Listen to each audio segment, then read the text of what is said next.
That's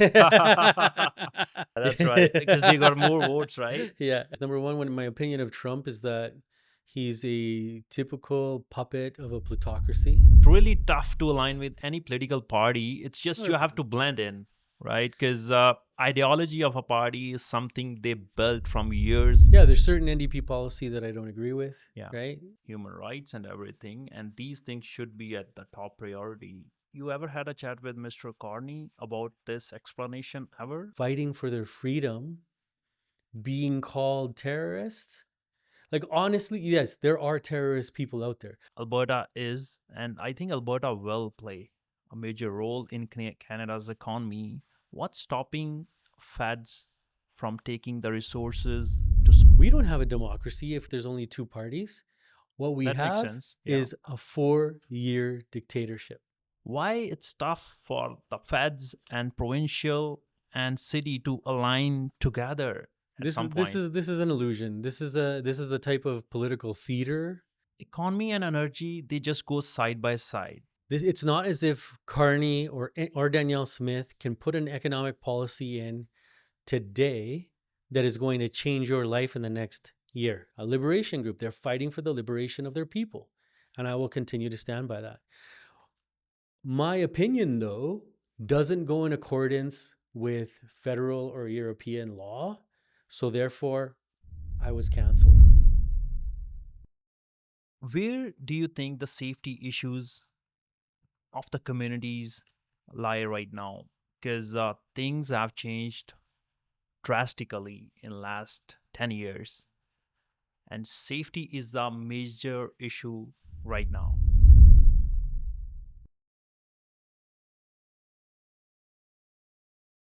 Rod, thank you for your time. Welcome. Great to have you here. Oh, it's an absolute pleasure for me to be here. Thank you for the invitation. Thank you. Every great leader has a turning moment in their life. What was that moment in your life when you decided you are not just living the life, you're going to shape it? My goodness. Well, first of all, thank you for categorizing me as a great leader. I try to be a very humble person. And to be quite honest, throughout my entire political career, whether that was in leadership positions at the university through the union there, or even as an activist in the community, I've always focused on the people. That's right. And so when I was an activist, I was very focused on particular movements or particular issues that were occurring inside of the province. And then from there, I was doing the same as a union leader. And to be quite honest, it was the people came to me to say, you know, Rod, you do so much for the community. You're so active. Why don't you consider running for public office? Mm. And so the very first time I ran was in 2012. Yeah. Unfortunately, I didn't win Yeah. that year or in that election, but then ended up becoming elected in That's right. 2015. Yeah. Perfect. No, no, everybody's aware about this. I guess they feel like you're a great community leader, which is great. But before heading to that, we'll start with your actual journey that's been started from Chile to Canada. Mhm. Have you ever felt like you lost everything there and you were about to or you got more ambitious after that? Because it was a great transition. I think things were not going that well over there, and Mhm. and things were totally different in Canada. Yeah. So my family actually ended up coming to Canada. My father was a community sponsored refugee.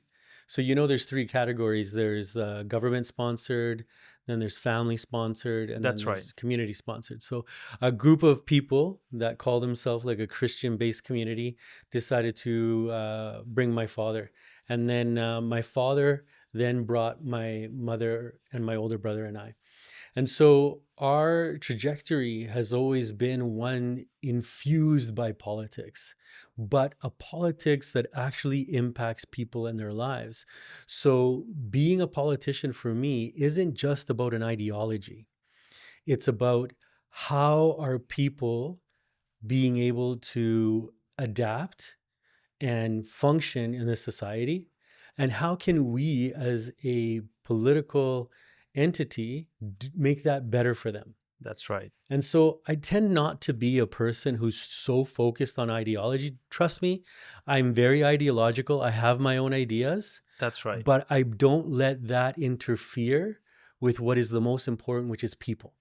That's true for sure. And so it's very important that we address the ongoing problems that people are going.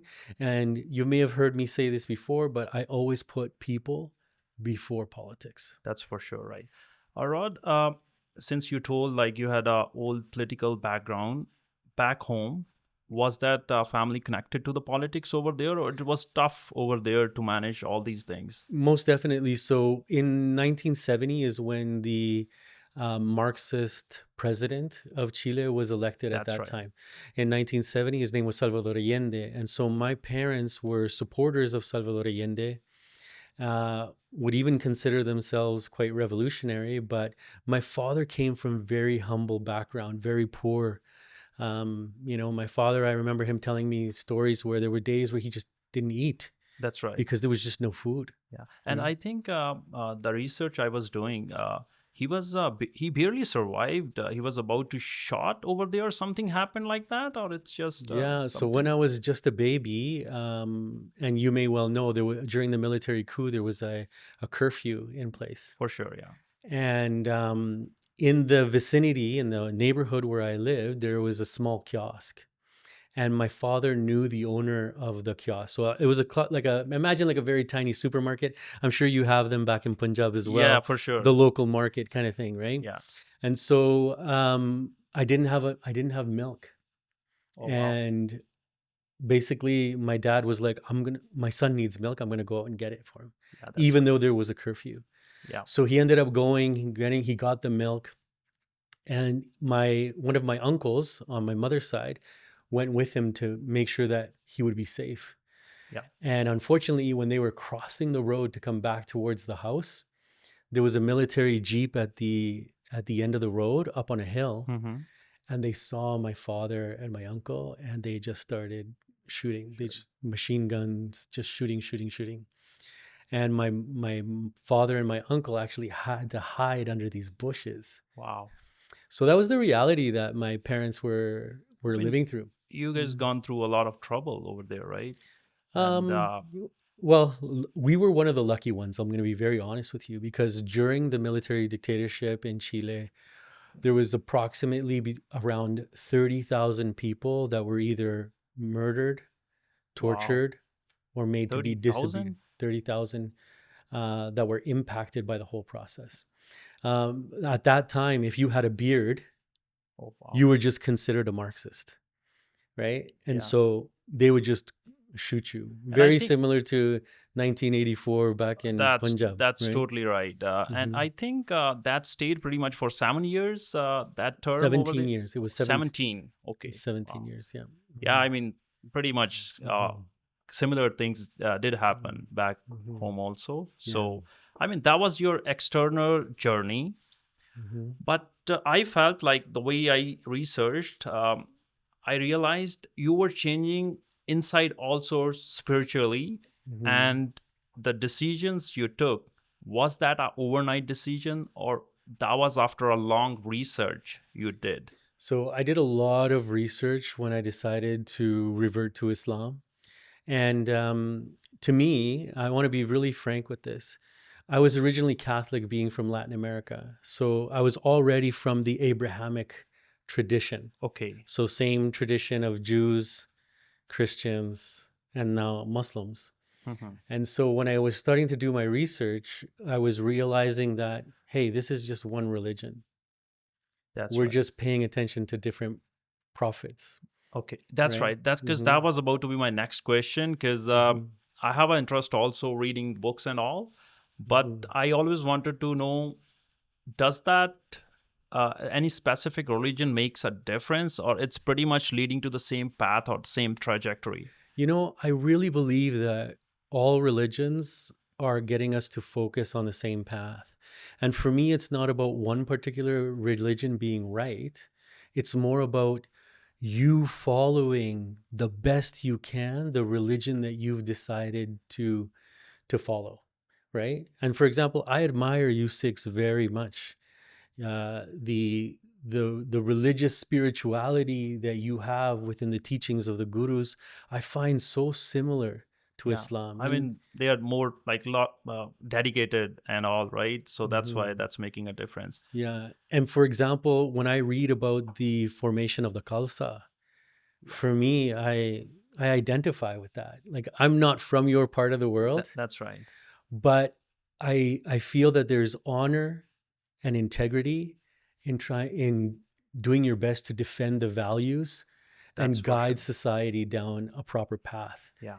And so, whether someone is Sikh or Muslim or Christian or Jewish, my the only thing I beg people, or even following indigenous philosophy, is just follow the path.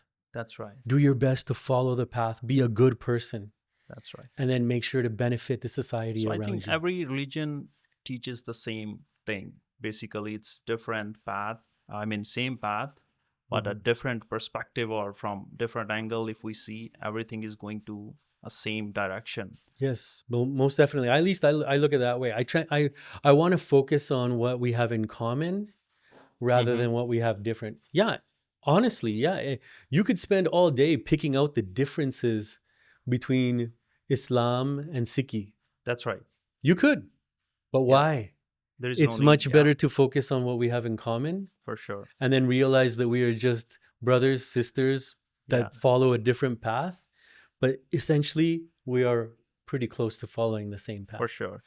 So Islam was a mind choice or was a call from heart? I'll be honest, it was a call from the heart. So, Islam has always interested me because one of my heroes has been Malcolm X. I'm not too sure if you're familiar with No, Malcolm X or I'm not. not, but he was part of the Nation of Islam for Okay. a long time in the United States. But he was very much seen as one of the prominent black activists that was trying to bring justice to the black community in the United States. Mm-hmm. And I identified with him because I feel that coming from Chile and the reality that we had to go through and being persecuted for our political values, we had a lot in common. And Okay. so for that reason, I've always admired Muslims from a very beginning, right?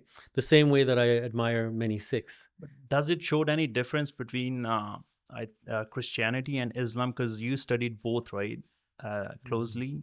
Was there any difference on any type of education in the holy books?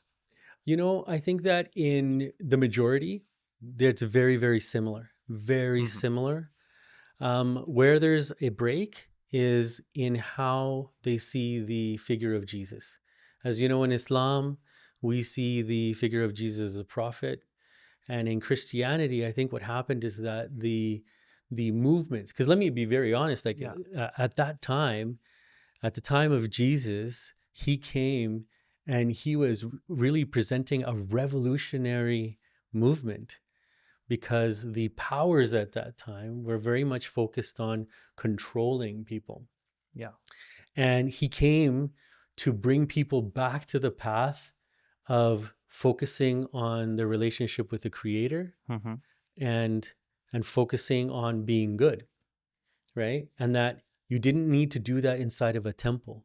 You could do that all the time, anywhere you were, anytime. That's right. Following goodness and being a good person, you do it's about a lifestyle, right? Because sorry to interrupt you, No, because go at ahead. that point when you made that transition, many people were in a mode, they were thinking Rod did this just for the vote bank and all.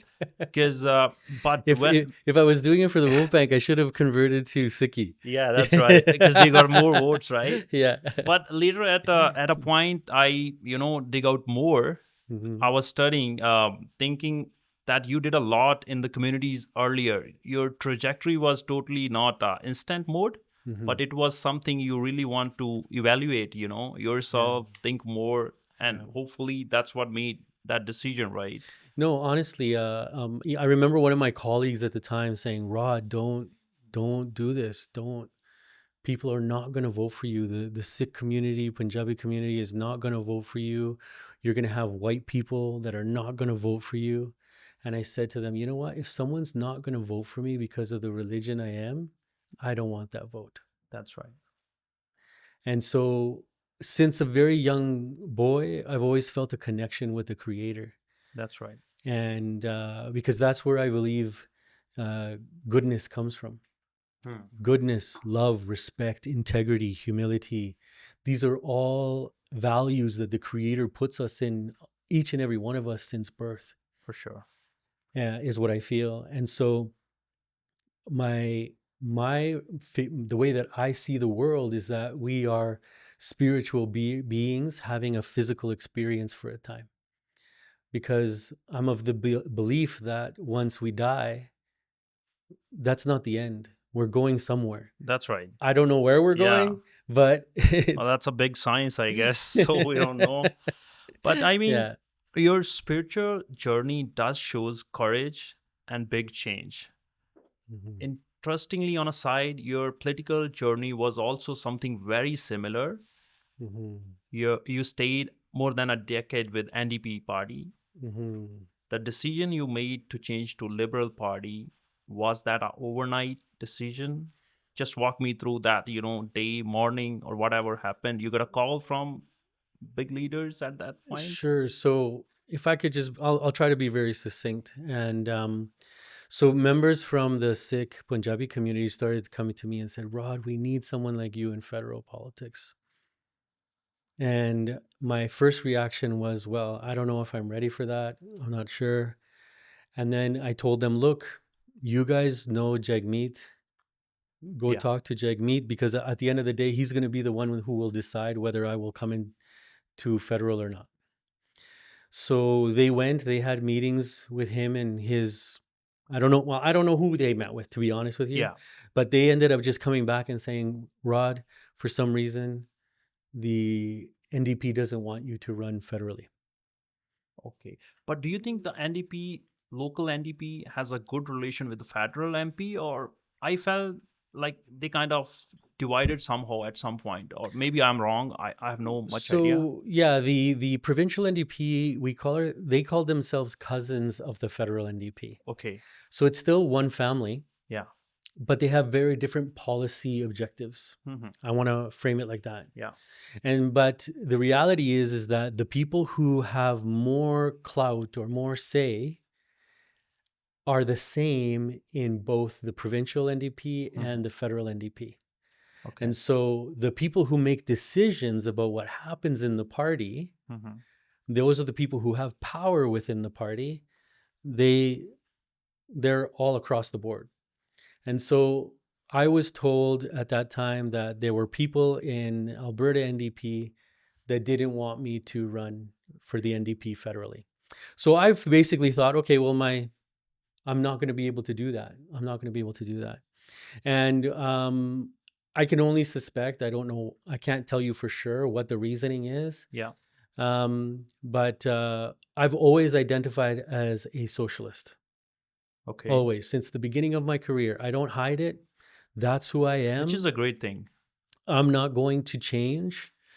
And so then I got contacted by somebody who was very close to the Liberal Party and said, look, we heard that the NDP doesn't want you to run, but we know that you're such a popular politician in Edmonton Southeast.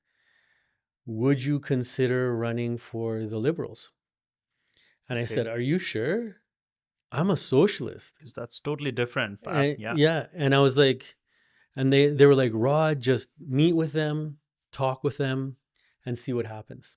Okay. And so I did go meet with them and I told them, look, I understand that you guys think I'm popular and that I can win this for you, but know that I'm a socialist. I'm never going to stop being a socialist. So as long as you are okay with that, I'm fine because I'm not going to stop calling myself a socialist. I'll run in your party, but that's who I am is who I am. The second thing that I told them was I am not going to back down on what is happening on Palestine. For sure. Yeah. My values, and it's not just a Muslim thing, it's a human thing. These are people who are going through a process of genocide. The Israeli Zionist state is killing people off so Hmm. that they can take their land. And then not only that, we're going through this emergency situation where they're not even letting food into the Palestinian territory. And so I told them, as long as you are okay with these two things, I have no problem running for you. So you basically cleared that out everything before, Yeah. not after getting nominated. No, not after being nominated, because I was telling them, look, if you have to be sure that you're okay with who you want to run for you. And so initially I was supposed to run in Southeast, That's right? right. In That's right. in the last election. And then What happened in the southeast? That was you deep know, politics. Leave it. that was I can only speculate, but what I know is that really late in the game, so he decided to throw his name into the hat Yeah, or into the ring and throw his hat in the ring, as the saying goes. And then he ended up convincing people, the higher ups, because of course that's right. he was a minister before. So basically, I think that he just had more power within the party, and essentially, I had more grassroots supports from the party. People who live here in Alberta, That's who are totally right. liberal, who were more connected with the people, and saw how much people admired me and who I was, and they wanted me to run. The higher ups, though, decided, no, no, no, we want to have Sohi run instead. And so he ended up taking Southeast. So then and then the Liberals asked me, okay, Rod, since Southeast is not available, would you consider moving over to Gateway? I didn't want to run again. I didn't want to really run in Gateway. So it wasn't my first choice, Yeah, um, because I didn't want to set it up where it was between me and Tim, that's right. because I didn't want to divide the community. For sure. But essentially, I understand, and I completely Because you had, understand. I think you had no other choice. You have to align what they are saying now because you're just in one path now, Yeah, right? yeah. And so, if I wanted to continue with my political career, that was the only option left for me. That's right. Because just to back up a bit, like, I mean, I don't feel that I was permitted to do the most I could potentially do within the Alberta NDP. I think that there were certain issues there that I wasn't the favorite With the leadership. with the leadership in the NDP, and therefore I was marginalized. I was basically just I be Was that during the Rachel Notley's time or after that happened? yeah, it was during Rachel Notley's Okay. time when she was in leadership. I mean, and you can't blame. And it happens in the parties, I guess. Lot of Yeah, there's things. political differences between people in the parties, right? And then there's also personal things that also get Yeah, involved, right? And so, but imagine coming into politics, you're fresh, you're brand new, you think you're going to do so much to help people.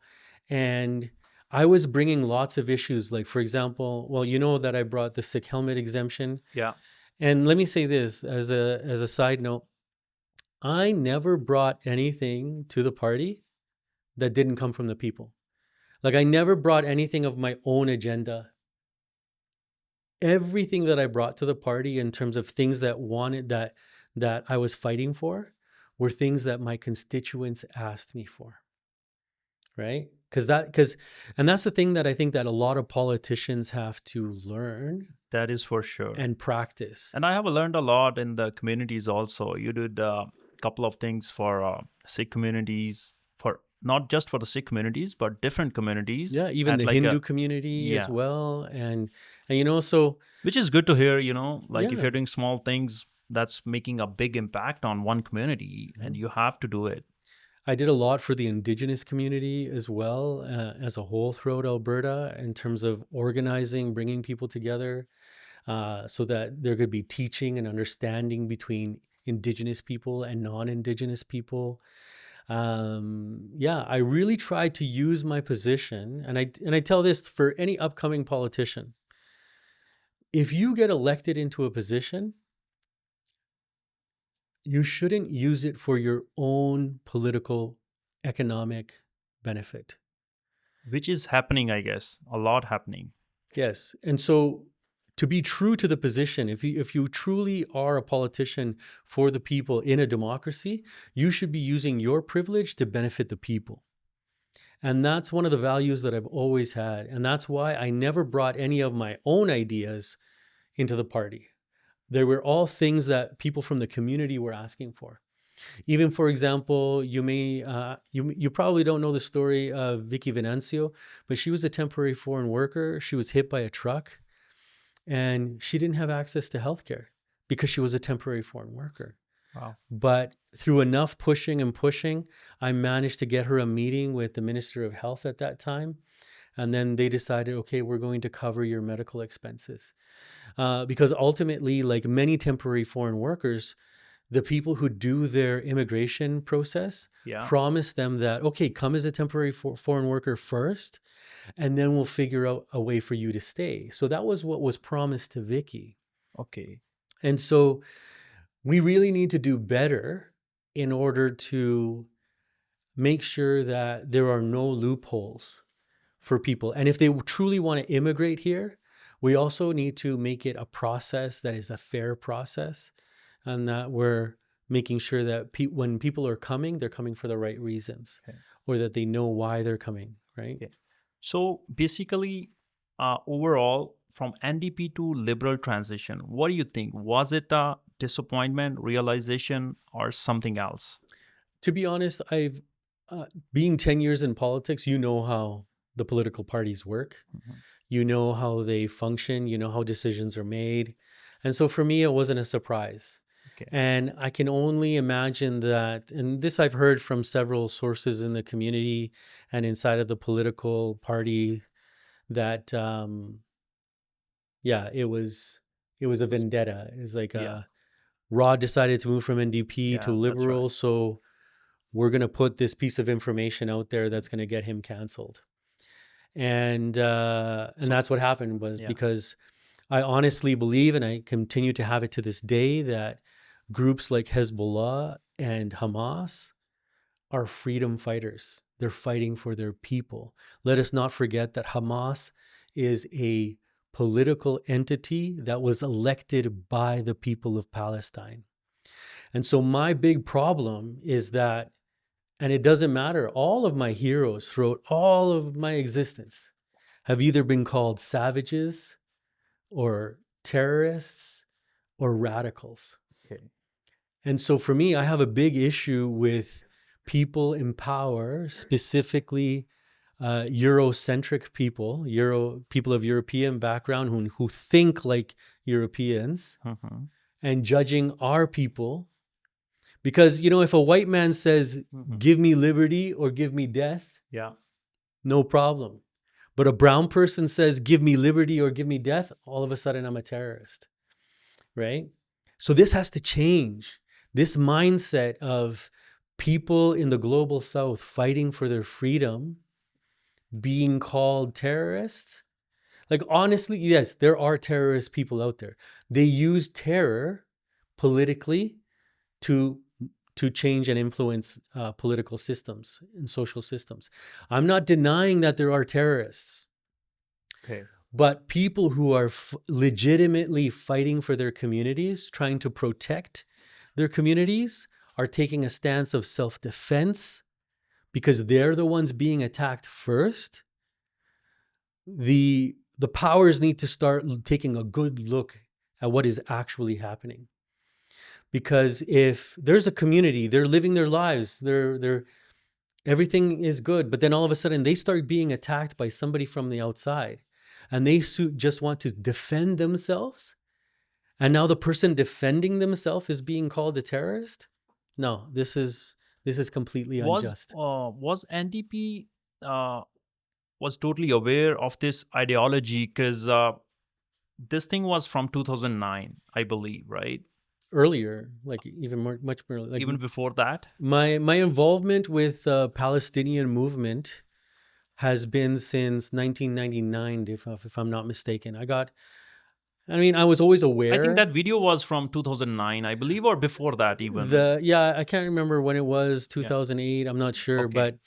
but um I wasn't even aware that that video Yeah, existed. I was aware that I performed that because my day. next question was like, literally, like things that old can be pulled back, just to challenge one thing. Is this something in the future could happen to anybody? Because person's mind change with the time, Yeah, right? 100%. And things, say if I'm 20-year-old right now, I have a different thought process. Mm-hmm. I might do some mistakes, Mm-hmm.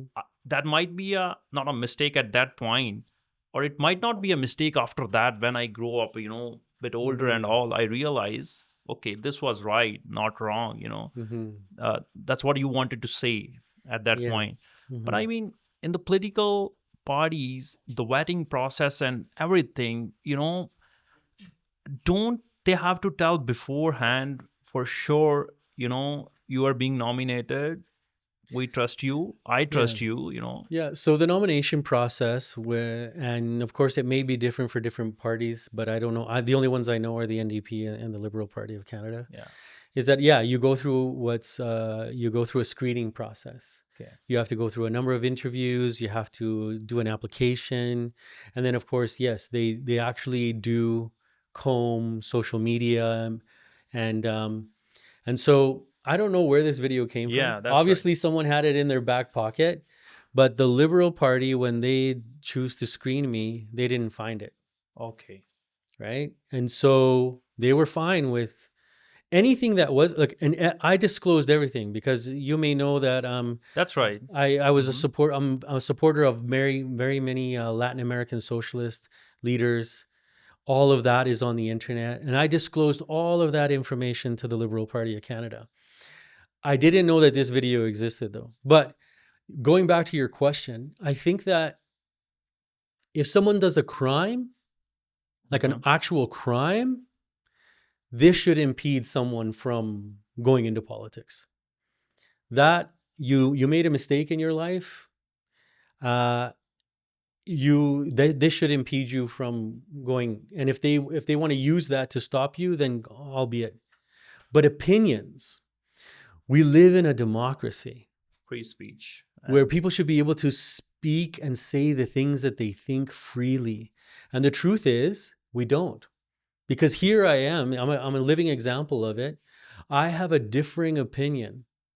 Because the European and Western powers decide to label Hamas as a terrorist organization, well, that was it.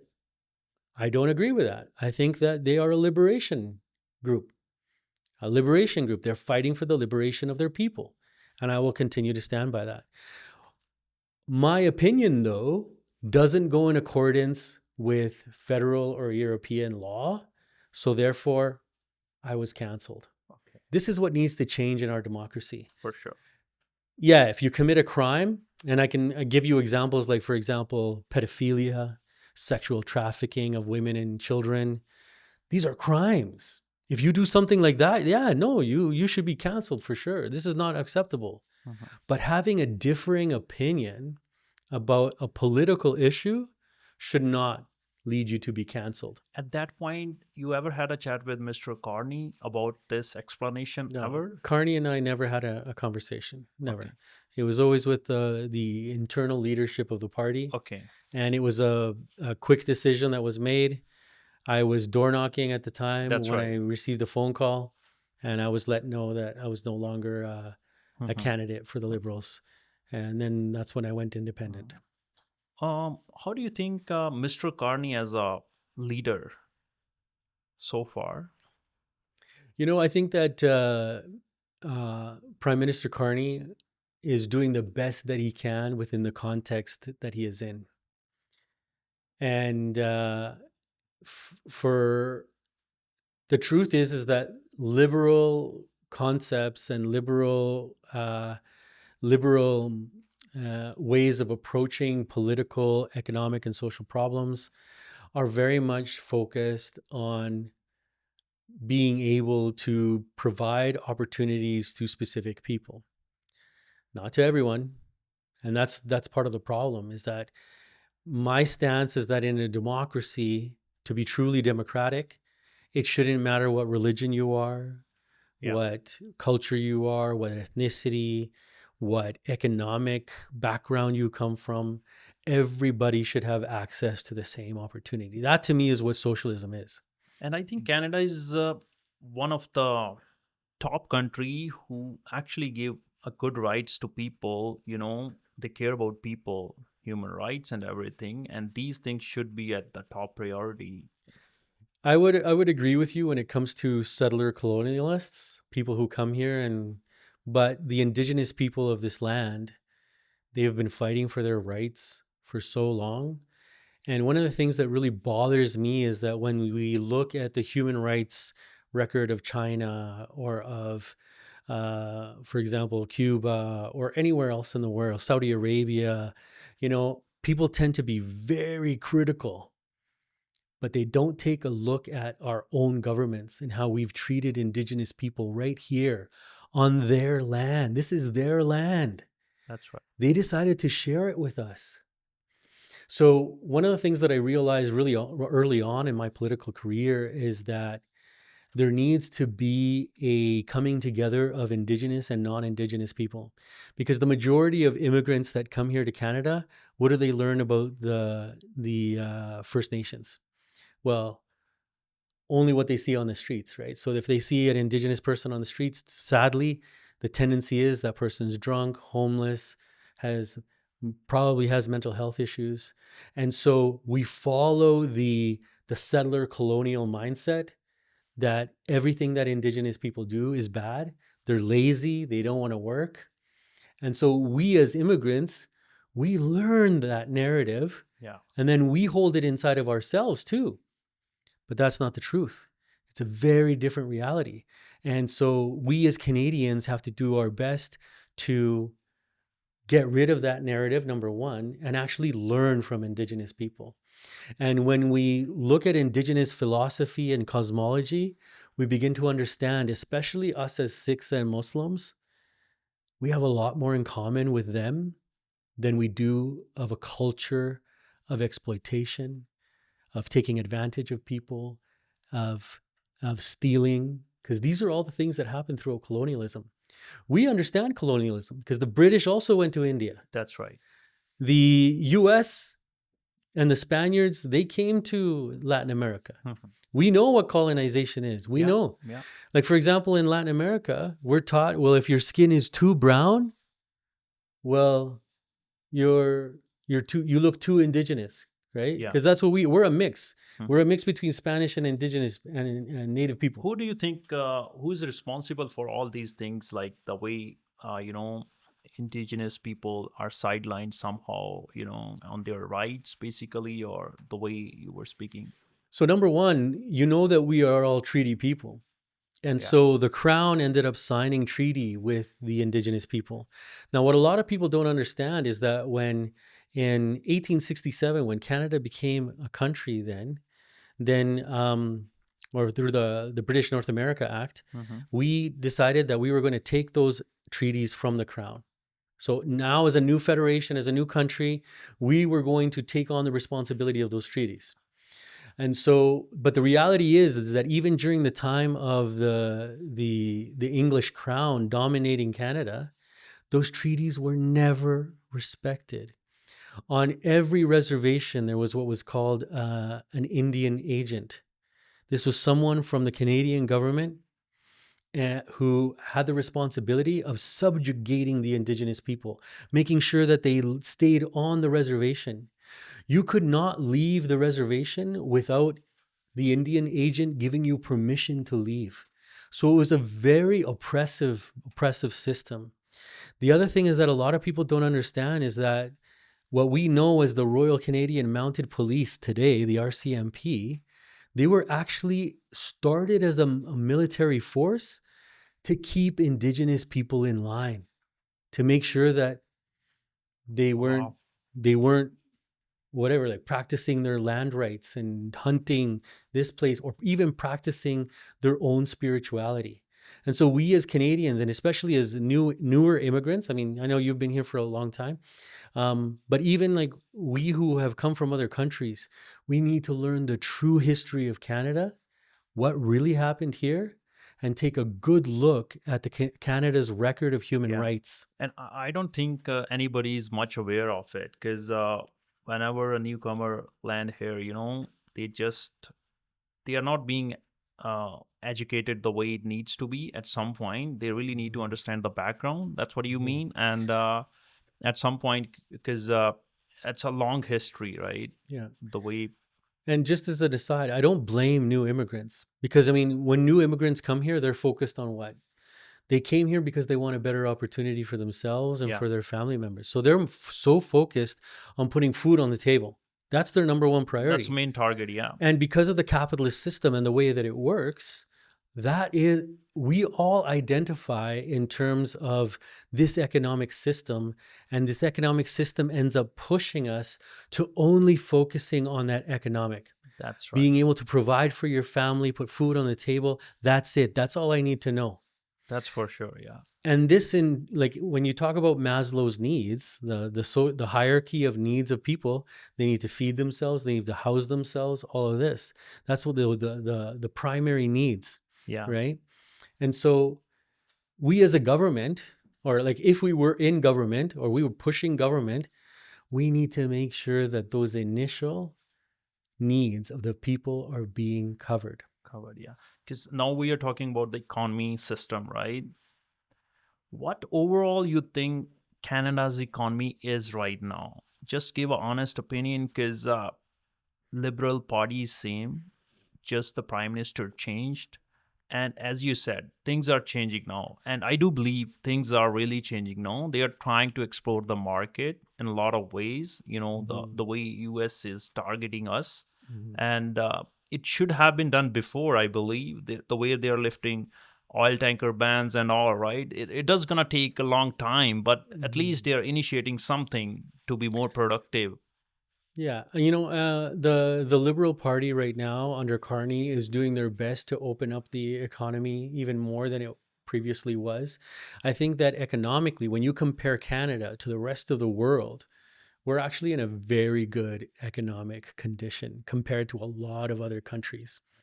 And I'm even talking about G7 countries in the world Yeah, in terms of our GDP, in terms of as well as how people engage with the economy, levels of unemployment. When you compare all of these statistics with other G7 countries, Canada is doing very well.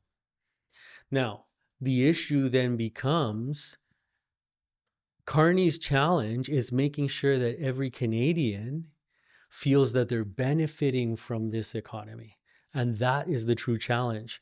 And so the conservative perspective is look, there should be no government intervention, there should be no regulations. We need to make everybody focused more on running their own business, becoming entrepreneurs, or at least having an entrepreneur mindset, yeah, being a good capitalist, right?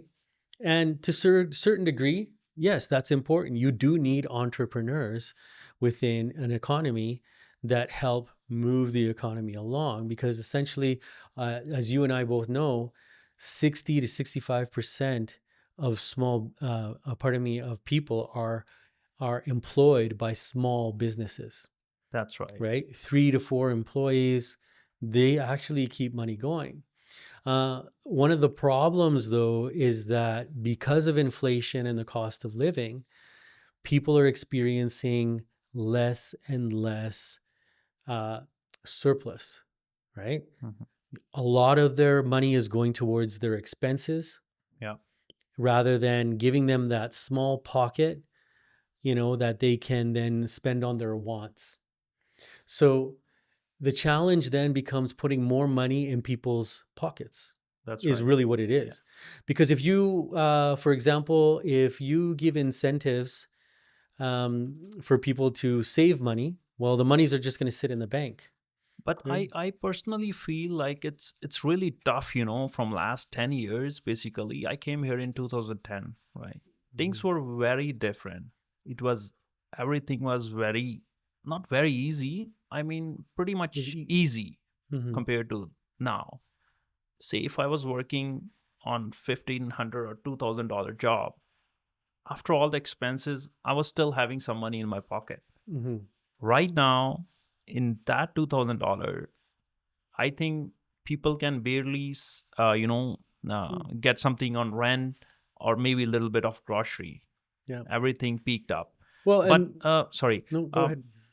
overall, like from all this, situation, what do you think people are more struggling with it? Because you have a financial strategist data also right now you're working on. Mhm. So how you think overall people are struggling in? So, as you well know, the biggest cost to families is either rent or paying their mortgage, Yeah, right? This is one of the most expensive things that people have to pay for. And so, what we're seeing is that there are no rent controls. And see, this is the thing is that conservatives will tell you, oh no, if you put a price control on rent or housing, this is communist. Can't do this. This is communist idea.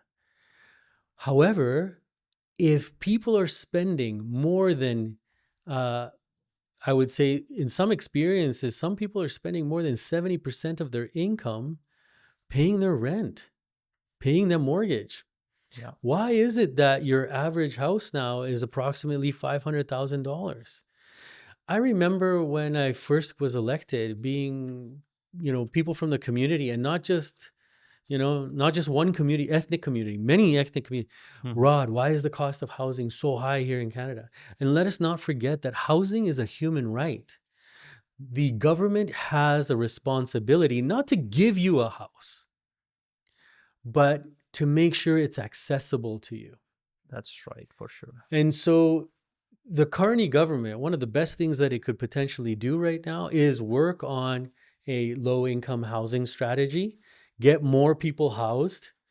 It would actually benefit the economy in the long run, because once you get someone housed and then they can get a job, now they're paying income tax. Now they're spending money inside of the economy. You see what I'm saying, right? Yeah, that's right. So the other thing too is that the more disposable income people will have, the more they will spend. They'll go out and they'll buy that new TV, or they'll go out and buy a new car. And so what's happening is that people's disposable income is shrinking and shrinking and shrinking. That's right And for so sure. that's going to cause stagnation in the economy, because you're Mm, not going to have people spending. yeah. And so the government needs to create programs that incentivize people to create more jobs, Mhm. or the government itself create more jobs, or figure out how to put more money in people's pockets so that they have more of that disposable Yeah, income. because people do believe it doesn't matter which government it is. I believe they are struggling Yep. from last, I would say, 10 years. They are struggling. It doesn't matter. It was conservative, NDP, or whoever it was. Mhm. They needed the results always. Yeah. And at micro level, people, they don't think that much the way we are thinking, at micro level, their thinking is just to work, get money, and how how to make affordability works. Yeah. And as a financial strategist, if I would say, just for a 20-year-old guy who's a newcomer, what's your best advice to them? Number one is to start saving money. Save your money. And then once you have a chunk saved, or right off the bat, just start investing that money into a tax free savings account. If buying a home is part of your plan, then you could also use the equivalent. There's the registered home savings plan that you can put your money into as well. But what people need to learn right now is to live within their means. So it's very tough for me to say this, because I understand that there's a lot of inflation. Yeah, There's a lot of the standard of living is actually going down, but things are getting more expensive. But on average, between all of my clients, I can tell you that what they're spending on a monthly basis is somewhere between $5,000 and $7,000 a month. This is the on average. $5,000 is a lot of money, but we realize that utilities have gone yeah, up. Uh, we a big part of how the economy is going is to get subscriptions. Yeah. So people have subscriptions with Netflix, with Spotify, with Yeah. this, that. And people don't realize that, yeah, these things might be $20 a month, but they add up. And so one of the first things that I recommend to all my clients is, okay, let's actually track your expenses. Let's actually see where your money is going. Because a lot of people don't even think about that. They just pay. They just pay Yeah. things, pay it, pay it, pay it, pay it. They get the power bill and they're like, oh my God, why is my power bill like $400? Yeah.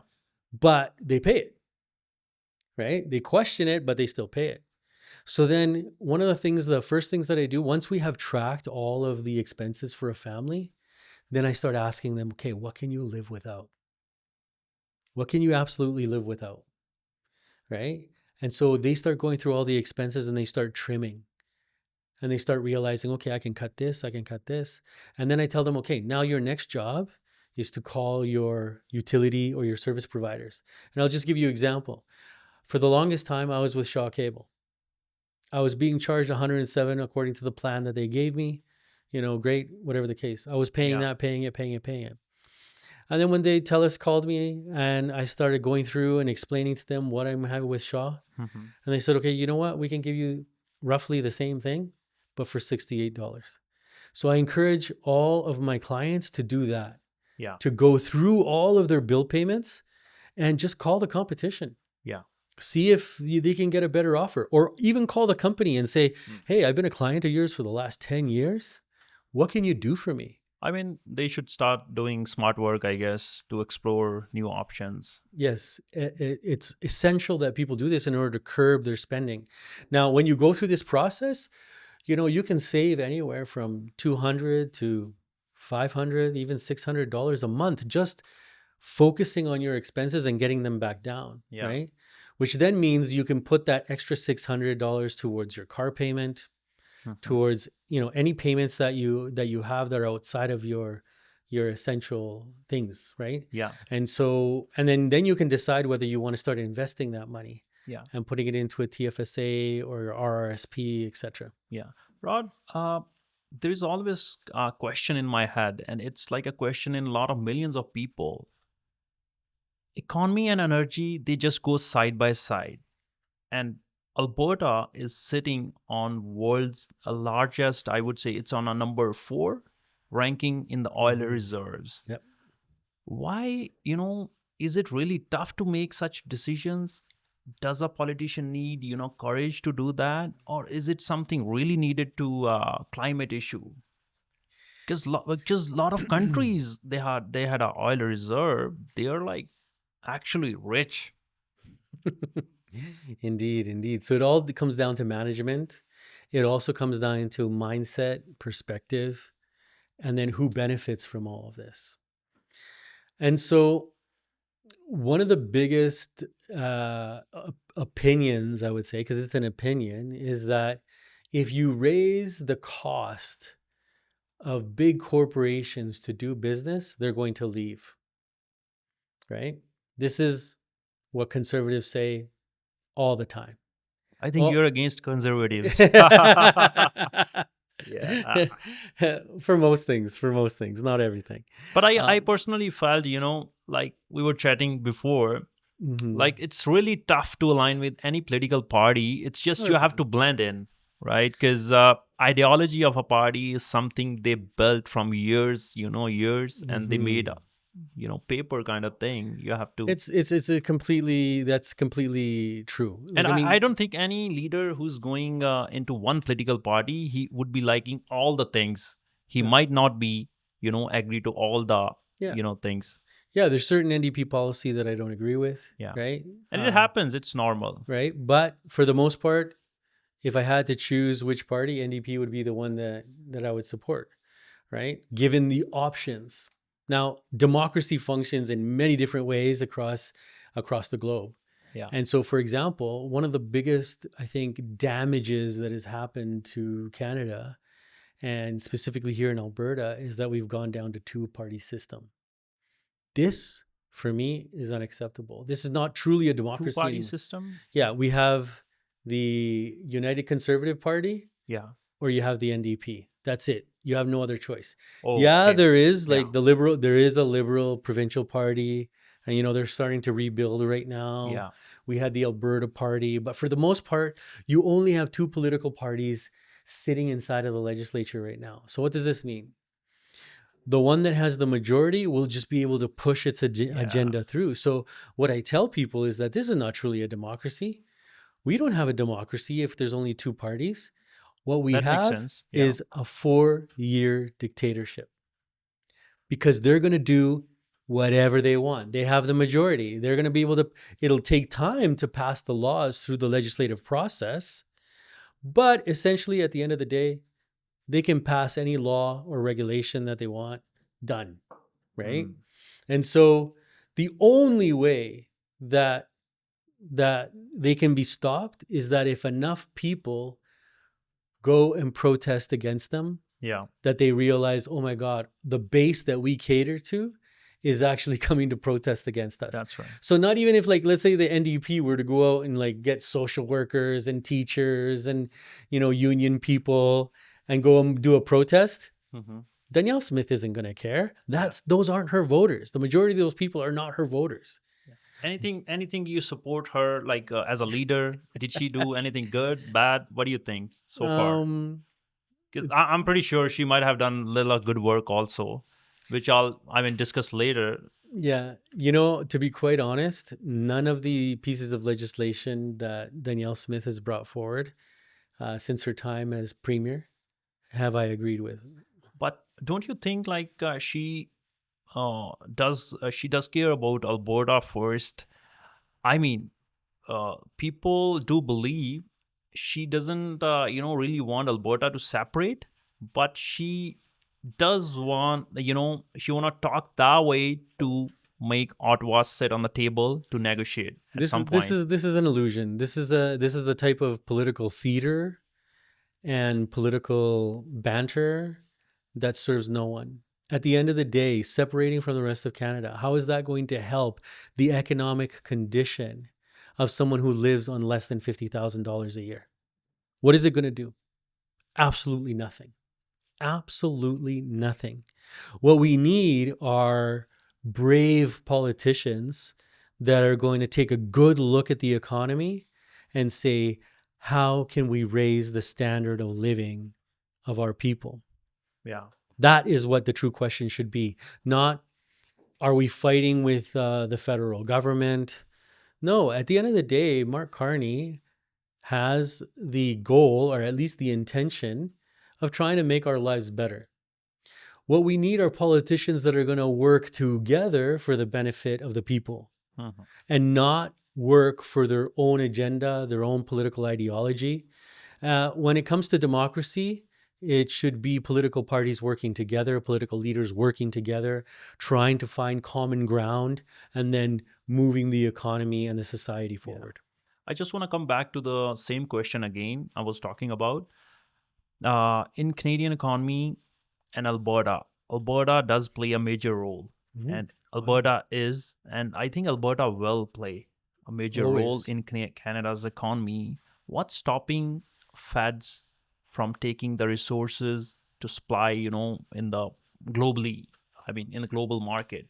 And our main resource here is oil Yes. and gas. Mhm. Well, for the big problem is that for the longest time, and remember that before the NDP uh, took government in 2015, we had 44 years of conservative government. And so, again, we go back to history and you look at the economic history of Alberta and you realize that we have been selling our natural resource for pennies. Pennies. Yeah, Whose responsibility is this? Is the leaders of those times. Because the oil doesn't belong to the conservatives. yeah, The oil doesn't belong to Danielle Smith. The oil doesn't even belong to the government of Canada. yeah, The oil belongs to the people of Canada. yeah, And more importantly, it belongs to the Indigenous people. yeah. Because when the treaties were signed, the treaty said, yes, we'll share this land with you, but only for the depth of the plow. Okay. The Wow. depth of the plow. That's how much you can essentially So that's lease. what the current treaties are. Yes, that's what That's the why it's tough to make any big decision, on oil. 100%. And this is one of the biggest problems is that the Canadian government, the provincial government, the Alberta government itself, they do not do a good job of consulting with Indigenous people. If they just truly consulted with Indigenous people and made sure that they benefited from the economic, uh, the Yes. the economic practice that we have here, Because that's what we'd I be, was about to, sorry to no, go ahead. cut you off. Mhm. That's what I was about to discuss. Like, if we are talking about new generation, newcomers, we should teach them, a lot of things. And the same way you said, like, governments should discuss with indigenous people also. They should explain them, this is what our benefits gonna be. And yes, we will take care of the climate also. That might help in solving the situation. Because I think recently US did a lot of changes in the tariff and all, so that's how Canada just came, out of box. Mr. Carney is doing a lot of things that need to Mm, be done before, not mhm. now. So that way things could be fixed. Yeah. And one of the things that people need to realize is that, especially when it comes to the economy, there are no quick fixes. It's not as if Carney or Danielle Smith can put an economic policy in today that is going to change your life in the next year. Just like investing money, Yeah, it might take 20 years, 10 years. to build that, like for example, you start putting away $600 a month and today, for a 20-year-old, by the time they get to retirement, they're going to be a millionaire, Yeah. right? Even maybe even 2 millions, right? Same thing with economic policy. It's not like as if it's going to change tomorrow. And so this is one of the things that I can't understand about Because in my our. Go ahead. in my back head, I was just thinking the way, Mr. Trump is doing for Americans, Yeah. right? He's just doing things overnight. Maybe he's not doing all the things. He's just saying 100 things and doing Mhm. 10, but Yeah. at least he's, willing to do something. Why not that type of aggression our, leaders have at the federal level? Well, let me tell you this. Number one, my opinion of Trump is that he's a typical puppet of a plutocracy. A Okay, plutocracy is a governing system of the rich. He that makes caters sense. mainly to the rich people. Now, if any of his economic policies truly, like, I mean, even this whole thing about putting tariffs on foreign goods is impacting the people, the working class, the people who are living on a very humble income. That's right. It's impacting them in a negative way. He thinks it's going to make things better. But no, actually it makes things better for the rich, Yeah. right? In the long run. And so, yes, he's making changes. He makes them quickly. I understand that. But this is the thing is that we have leaders that are more interested in being popular than they are about actually changing the lives of people in the long run, making it better for them. Okay. So, like we spoke about economy and leadership, right? Where do you think the safety issues of the communities lie right now? Because things have changed drastically in last 10 years, Yes. and safety is the major issue right now. Let me tell you something. Whenever the safety starts being tossed around, you have to be very careful. How do we know if things are really safe or not safe? Well, it's through the statistics of what crimes are being committed. So, for me, to hear someone say that things are becoming unsafe may be an anecdotal experience that they're trying to relate. Something actually happened to them or to a loved one or to someone close to them. But then when you look at the actual statistics of what is happening in, first of all, Edmonton, Calgary, Alberta, I get it. There is crime happening. Yeah. People's safety is being put on the line. But because you have to remember that media focuses on these things because it draws in people. Yeah. It's going to draw people in. So the role of the media has to be in being very balanced and partial in actually communicating the statistics of how safety is going on right now. This is very absolutely important. Because yeah, if someone comes to you and say, "Oh, look what happened to my mother," like for example, like just I think it was last summer or the summer before, a friend of mine from high school, his aunt came to visit from Chile. They decided to get on the LRT, and I don't know what happened, but some homeless guy, or I can't remember it. I think that was it. It was a homeless guy punched his aunt in the face. Wow. So of course his experience is, "Oh my God, what's going on? Like, what's the city doing?" Right? And I hear this a lot. And so, what do we expect the city to do? Do we expect to have a peace officer on every train? It's too much. It's outside of the budget, right? So then, what can we do? And so, I'm not saying that these things aren't happening. I'm just saying that we have to be very careful in building a narrative that things are becoming more and more unsafe when the statistics are showing the exact opposite: is that crime is down, assaults are down, burglaries are down, etc. Right? Yeah. And so my advice is 100%. always to look at the statistics and let's make informed decisions that are actually going to benefit our people. So, for example, teaching people what to do if you're in a situation where you feel threatened, Yeah. right? Be building education around that.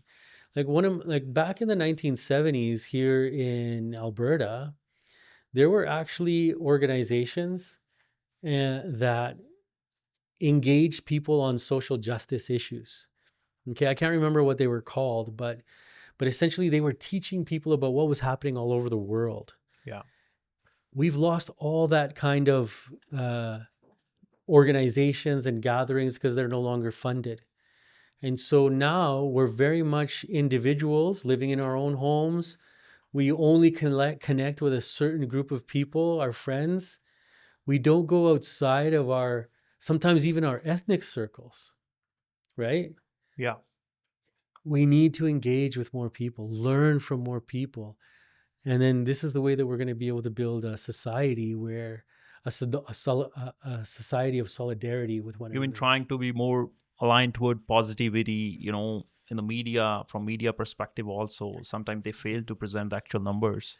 Yeah, the media tends to control the narrative. And then That's and then political parties try to jump on that bandwagon. And that's why one of my opinions is that politics is very theatrical. It's very much theater. And so, you hope that the media is going to come to your press release and you're going to be able to say whatever you want about how, Danielle Smith is doing the worst job in the whole entire world and blah, blah, blah. And you try to paint a picture of the most horrible thing. Then the conservatives have their press release. They do the same thing. Oh, because of the NDP, they were in yeah. power. They did all this wrong, blah, blah, blah. It's all theater, my brother. It's all theater. And so our job as citizens is to learn our history, get politically involved, not necessarily in partisan politics, but I would say more in getting involved in political issues that impact everyday Albertans, everyday Canadians. Yeah. We spoke about safety now, and like, it's just few months ago I was speaking to somebody. He's a political leader, and I said, we have our safety issues in our city.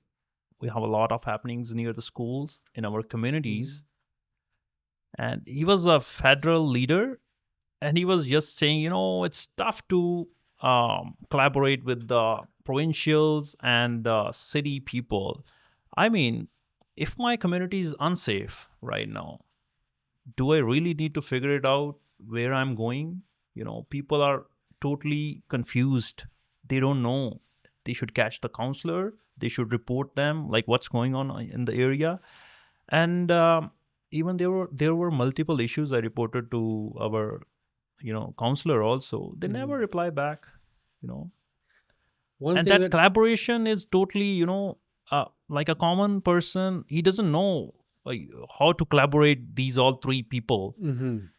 Because for them, it's just an issue. So, as you well know, different levels, different orders of government have different responsibilities. And so, when it comes to the citizenry, I tell them, look, it's really important that don't go to an MLA to uh, complain about something that's a federal issue. Don't go to an MP to complain about something that's a municipal issue.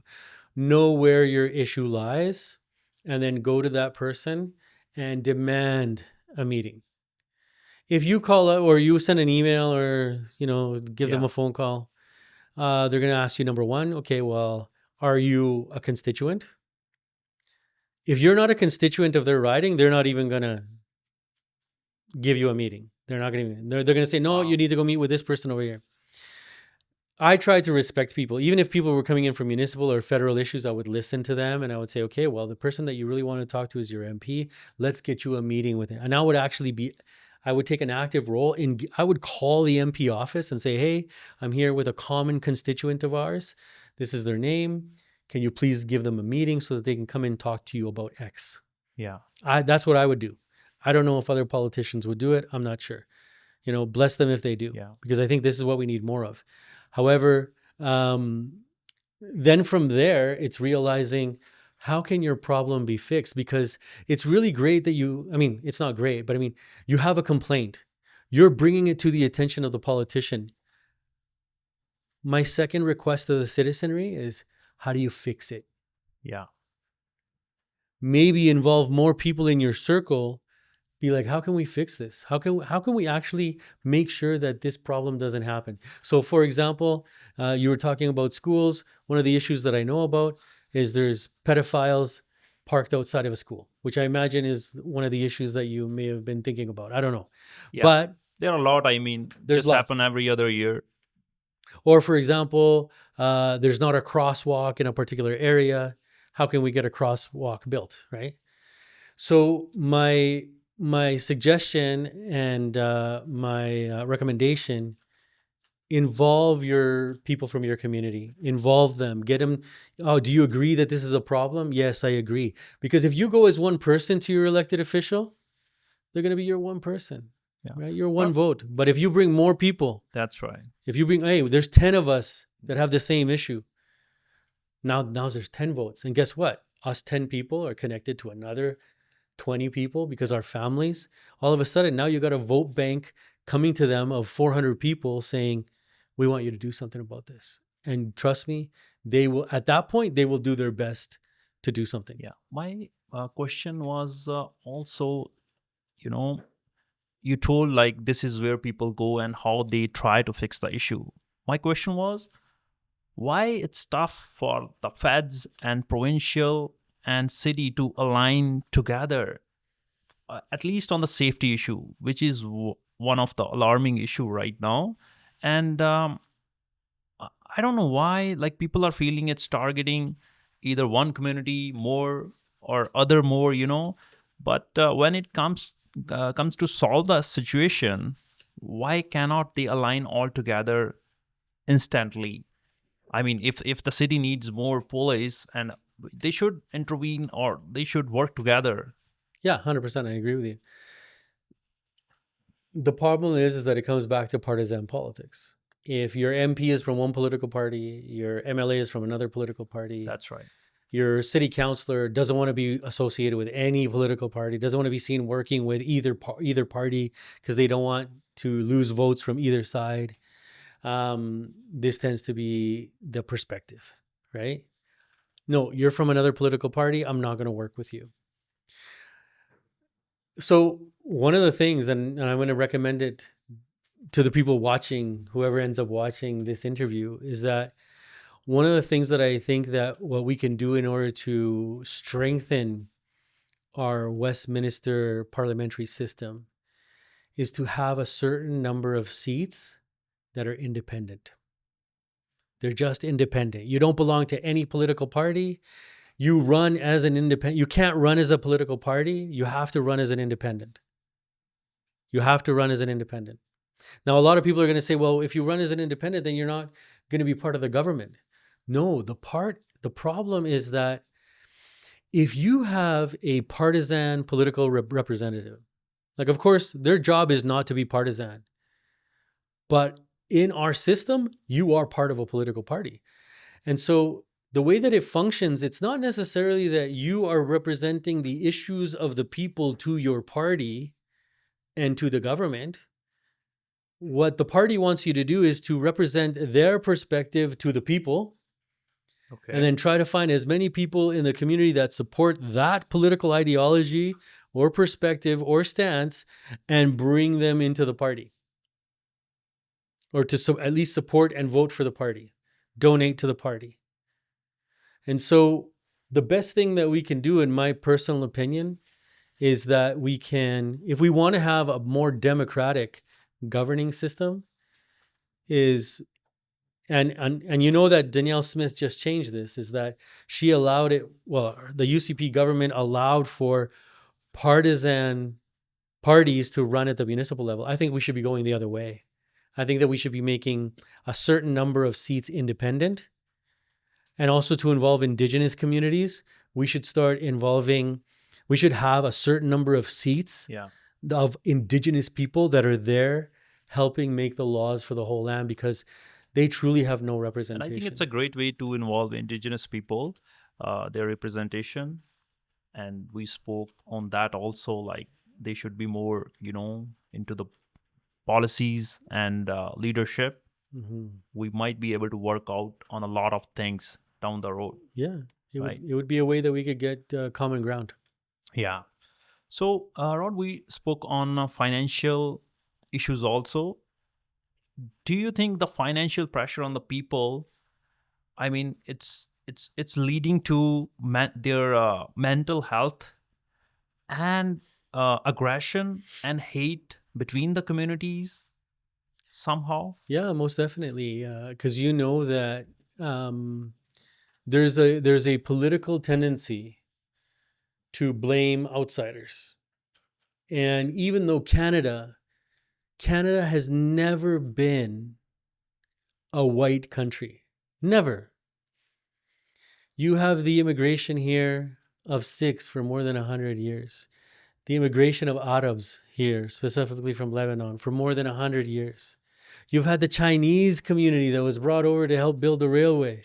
Yeah. Canada has never been a white country. It's always been a country of immigrants, including Europeans. Those Europeans who came from England, Ireland, Scotland, you name it, all those European countries, they are also immigrants to this land. Yeah. Unfortunately, and the tendency is that it's more in a, I would say, ultra right wing conservative perspective, is to blame people who look different than us. Oh, that guy wears a turban. He's different than us. He shouldn't be here. Oh, look, that woman is wearing a hijab. We know she's different. That's not truly Yeah. Canadian. That doesn't represent Canadian values. The reality is that what truly is Canadian values is people working together. Doesn't matter what background you are, what ethnicity. We've had Yeah. immigration here for so long, and we work together. We work together. I mean, like, you go to the to southern BC where they make wine, Yeah. and I've been going there since I was a kid, and I've noticed that over the last 15, 20 years, more and more Punjabis have been moving into that area to farm and Yeah. have their wineries That's and right. grapes and these kinds of things. At least they're growing grapes, That's right. or they're farming. Mhm. And I find that beautiful, man. I Yeah. find that beautiful because I know that the majority of the people who come from Punjab are farmers. Yeah. So it makes sense. Yeah, come here and farm, And right? I think it said like if you go to Germany, you can't be a German, but if you do come to Canada, you can be a Canadian. Yeah. So that's I think love and respect of Canadian culture at some point, which is good. I mean, a lot of things. It's an immigrant country basically. People from different parts they are moving here, right? Yeah. And they did get that respect at some point, and which is a great thing, I guess. Mhm. So, Rod, we covered a lot about life, faith, politics, and economy, right? Yeah. No, let's keep it light and try to wrap it up. And Sounds good. there'll be like few quick questions. Sure. You just need to say yes and no. It's just not it's just your opinion. Okay. It's not like a hard move on anything. So one word to describe Canada.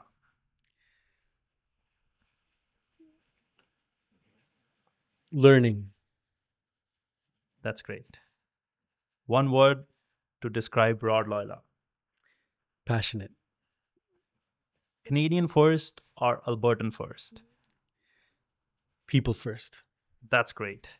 Pipeline, yes or no? If we need it. Yes. That's a good way. Favorite book? The Open Veins of Latin America. Favorite city in Canada? Edmonton? You know what? I love Edmonton. But I have to say I have a passion for visiting Montreal from time to time. It's a beautiful city, so historic. Yeah, Montreal is great. I've It's a been there beautiful twice. city. Yeah, Yeah. that's good. Mhm. Thank you, Rod, for your time. You're It's very always, welcome. An pleasure to meet absolute you. pleasure. An absolute pleasure. Thank you so much for I the hope I opportunity. started something different, and we'll be in touch. Sounds great. Thank Thanks, you very man. much. Thank Yeah. you. Yeah. Take care.